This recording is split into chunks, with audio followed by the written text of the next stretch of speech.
అదరగొట్టే కారం రంగు రుచి ఆచి కారం పొడి. పాత సినిమాల్లో మీకు కోకొల్లలు అనమాట. ఎన్టీఆర్ ఏఎన్ఆర్ దగ్గర నుంచి మొదలు పెడితే గంగా గయా పూరి పూరియా ఎక్కడ పూరి అక్కడ పూరి లేదా ఇక్కడ. అల్లు రామలింగయ్య గారికి కోపం వస్తే హిందీ మాట్లాడతాడు. ఆ హిందీ ఎవరికి అర్థం కాదు.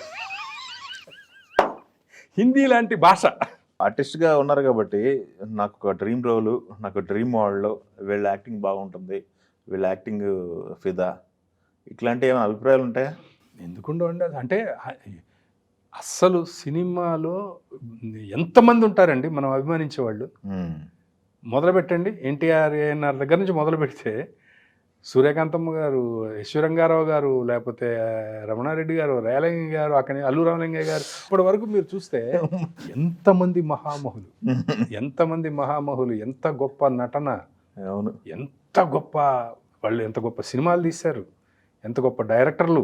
అక్కడి నుంచి మొదలు పెడితే ఒకళ్ళ ఇద్దరా ఇష్టమైన వాళ్ళు కుప్పలుగా ఉంటారు మనకి. చూస్తారా సినిమాలు? పాత సినిమాలని చూస్తుంటారా? అసలు నేను బాగా ఇష్టం నాకు పాత సినిమాలని చూడ.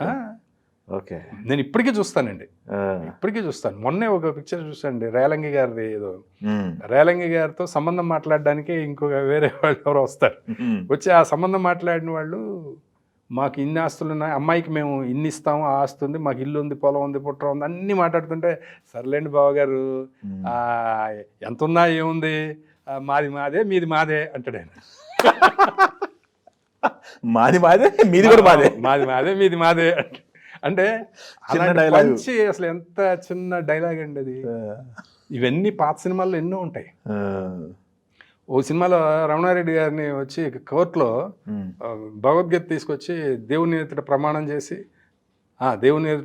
చేసి అంతా నిజమే చెప్తాను, అబద్ధం చెప్పను అంటే ఆ మాడ్యులేషన్లో మారిపోయింది, మీనింగ్ మారిపోయింది. దేవుని ఎదుట ప్రమాణం చేసి అంతా నిజమే చెప్తాను, అబద్ధం చెప్పను అంటే చెప్తాను. అంటే ఇలాంటివన్నీ ఎన్నో నేను భలే ఎంజాయ్ చేస్తాను సార్. అల్లు రామలింగయ్య గారివి అసలు అబ్బబ్బబ్బబ్బా, ఆ చిన్నవి ఉంటాయండి, అసలు అద్భుతం. బురిపాలెం బుర్రోడు అనే సినిమాలో అల్లు రామలింగయ్య గారు నాగభూషణం గారు ఫ్రెండ్స్ ఒకప్పుడు. చాలా సంవత్సరాల తర్వాత రోడ్డు మీద వెళ్తున్నాడు అల్లు రామలింగయ్య గారు, ఛాయాదేవి గారు వెళ్తున్నారు. పక్క నుంచి నాగభూషణం గారు వెళ్తూ చూసి పలకరించే ఇక్కడ అని ఇంటికి తీసుకొస్తారు. ఇంతకీ ఏంటంటే వాళ్ళు అసలు బుక్కా పక్కీర్లా తిరుగుతుంటారండి అల్లు రామలింగయ్య గారు. ఏంటి కనపట్టలేదంటే, మేము అంతా పుణ్యక్షేత్రాలు అన్నీ తిరిగి ఎలాగ కోట్లు సంపాదించేస్తాము, ఇవన్నీ అయిన తర్వాత అంతే తిరిగి వస్తున్నాము అని చెప్తాడు. ఇక్కడ చూస్తే భోజనాల దగ్గర కూర్చుంటారంట. ఆ కరెక్ట్గా తినేటప్పుడు ఆయన అడుగుతారు, అవును ఇంతకీ ఏ పుణ్యక్షేత్రాలు చూసి వస్తున్నారో అని అడుగుతారు ఆయన. పక్కన ఛాయాదేవి గారు, ఏముంది బావగారు, గంగా గయా పూరిను అని. ఈలోపు తినే ప్రాసెస్లో ఉంటారు అల్లు రామలింగయ్య గారు. గంగా గయా పూరిను పూరియా ఎక్కడ పూరి అక్కడ పూరి లేదా ఇక్కడ. ఇలాంటివి మీకు కోకొల్లలుగా దొరుకుతాయండి పాత సినిమాల్లో. ఓకే, మీకు కోకొల్లలు అనమాట. సూపర్ అండి, ఎక్సలెంట్. నేను అవి భలే ఎంజాయ్ చేస్తాను సార్. రోజు నాది ఇదే పని. ఈవినింగ్ అయితే నేను ఇవే.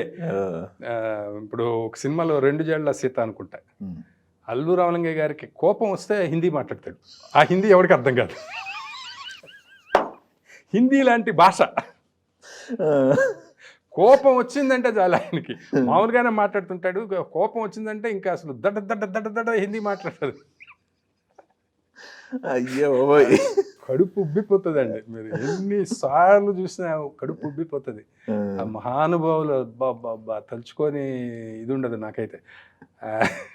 కల్పన అని ఒక పిక్చర్, ఆయన రైటర్ అల్లు రామలింగయ్య గారు. ఇంత పెద్ద బుక్ వేసుకొని రాస్తుంటాడు. జమీందారు అలా నడుచుకుంటూ వస్తుండగా అనగానే ఒక క్యారెక్టర్ వచ్చేస్తుందండి, రావు గోపాలరావు గారు. ఎవరయ్యా నువ్వు అంటాడు. అదే నువ్వు రాసే జమీందారుని, నీ కథలోని పాత్రని అంటాడు. అక్కడి నుంచి ఏ క్యారెక్టర్ రాస్తుంటే ఆ క్యారెక్టర్ వచ్చేస్తుందండి. అక్కడ హింస పెట్టేస్తారు ఇతను. అసలు ఏం ట్రాక్ సార్ అవి. ఆ చివరికి ఏమయ్య ఇలా రాస్తే వచ్చేస్తున్నాడు ఇతను మాట్లాడితే ఏ పాత్ర అడుక్కునేవాడు అంటే అడుక్కునేవాడు గెటప్లో వచ్చేస్తాడు రావు గోపాలరావు గారు. ఏమయ్యా పాత్రలను సృష్టిస్తున్నది నేను, ఇలా ఎప్పుడు పడితే అప్పుడు వచ్చేస్తావా అంటాడు. సృష్టించడం వరకే నీ పని, తర్వాత నీ పాత్రలు ఎక్కడ తిరుగుతున్నాయో నీకు అనవసరం అంటే ఇలా ఉందా అని చెప్పి ఇంకొక కథ స్టార్ట్ చేస్తాడు. అందులో ఏంటంటే ఒక 10 సంవత్సరాల పిల్లవాడు సైకిల్ దొక్కుంటూ అనేది రాస్తుంటాడు. ఇలా చూస్తే ఆయన నిక్కరేసుకున్న సైకిల్,